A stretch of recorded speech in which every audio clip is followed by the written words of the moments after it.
Hello viewers, welcome back to my channel Nisha education. आज हम पढ़ने वाले हैं नागरिक अधिकार आंदोलन, जिसे हम इंग्लिश में सिविल राइट्स मूवमेंट के नाम से जानते हैं।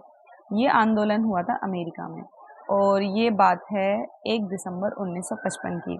ये आंदोलन सिर्फ एक ही लेडी की वजह से हुआ और उस टाइम अमेरिका की हालत काफ़ी बुरी थी। मतलब वैसे बुरी नहीं थी, लेकिन लोगों के मामले में काफ़ी बुरी थी। मतलब ऊंच नीच बहुत ज़्यादा थी। वहाँ पर जो अफ्रीकी अमेरिकन लोग रहते थे, मतलब किसी टाइम में जब अफ्रीका से लाए गए थे मजदूर या फिर गुलाम बनाकर, जैसे यहाँ पे ब्रिटिश शासन था किसी टाइम में, ठीक है। तो यहाँ से भी भर भर के लोगों को ब्रिटेन ले गए थे ब्रिटिशर्स, और अपने यहाँ के लोगों को यहाँ ला के बसा दिया था।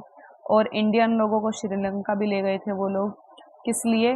गुलाम बनाकर उनसे काम करवाने के लिए। तो वो इधर से उधर करते रहते थे। वैसे ही अमेरिका में भी अफ्रीकी लोग आए हुए थे, जिन्हें हम ब्लैक के नाम से जानते हैं। मतलब जो काले लोग होते हैं, जिनकी चमड़ी का रंग काला होता है, और एक वहाँ पे एकदम सफ़ेद रहते हैं, जिनको गोरे कहते हैं, ठीक है। तो उनको अफ्रीकी अमेरिकन कहते हैं वहाँ पे। उनमें से ही एक लेडी थी जिनका नाम था रोज़ा पार्क्स। बात है 1 दिसंबर की। 1 दिसंबर 1955 को रोज़मर्रा की तरह वो अपने काम से थकी हुई आ रही थी, ठीक है। दिन भर में थकी हुई थी और घर जाने के लिए बस में बैठी हुई थी। उन दिनों एक रिवाज था कि गोरे लोगों के लिए सीट छोड़नी पड़ती थी। मतलब अगर कोई काला इंसान अपनी सीट पर बैठा है और कोई गोरा इंसान खड़ा हुआ है, तो उसको अपनी सीट छोड़नी पड़ेगी। मतलब गोरे लोगों के लिए सीटें रिजर्व होती थी। अगर कोई गोरा नहीं है तो आप बैठ सकते हैं। जैसे लेडीज सीट होती है यार हमारे यहाँ पे, लेडीज सीट, अगर कोई लेडी नहीं है तो जेंट्स बैठ जाते हैं। और अगर कोई लेडी आ जाती है तो उसकी मर्जी होती है, वो अगर सीट मांगती है तो उसको खड़ा होना पड़ता है लड़के को, ठीक है। तो वही वाला रिवाज गोरे काले करके वहाँ पे था, ठीक है। जैसे हमारे यहाँ लेडी और जेंट्स होता है ना, वहाँ पे गोरे और काले करके था। तो गोरे लोगों के लिए सीट छोड़नी पड़ती थी। उन दिनों गोरे और कालों में बहुत भेदभाव था वहाँ पर। उनके स्कूल अलग होते थे, उनकी कॉलोनियाँ अलग होती थी, यहाँ तक कि उनके पीने का पानी, ठीक है, उनके पार्क, हॉस्पिटल, हर चीज़ उनकी अलग होती थी। गोरे लोगों को कुछ एडवांटेज, कुछ ज़्यादा ही चीज़ें दी जाती थी अच्छी-अच्छी, और काले लोगों को वो सारी चीज़ें बहुत कम दी जाती थी। जैसे प्राइवेट स्कूल, और उनके स्कूल भी थोड़े ख़राब हालत में हुआ करते थे, इस तरीके से। तो रोज़ा पार्क्स ने क्या किया, अपनी सीट देने से मना कर दिया कि मैं अपनी सीट नहीं छोड़ूंगी। और ऐसा कह के वो बिल्कुल चुप हो गई, वो हटी नहीं अपनी सीट से।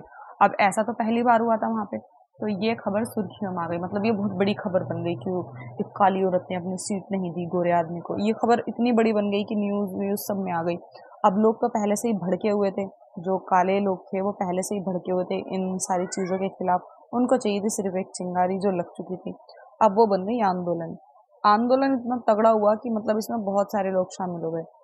और फिर वहाँ पर एक नागरिक अधिकार अधिनियम बनाया गया कि नस्ल के आधार पर, धर्म के आधार पर और राष्ट्रीय मूल के आधार पर किसी के साथ भी भेदभाव नहीं किया जाएगा। भेदभाव को निषेध कर दिया गया, मतलब खत्म कर दिया गया, ठीक है।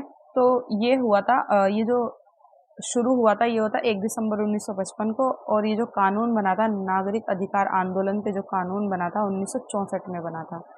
इसे कहा जाता है नागरिक अधिकार अधिनियम, ठीक है। नागरिक अधिकार अधिनियम बनाया गया।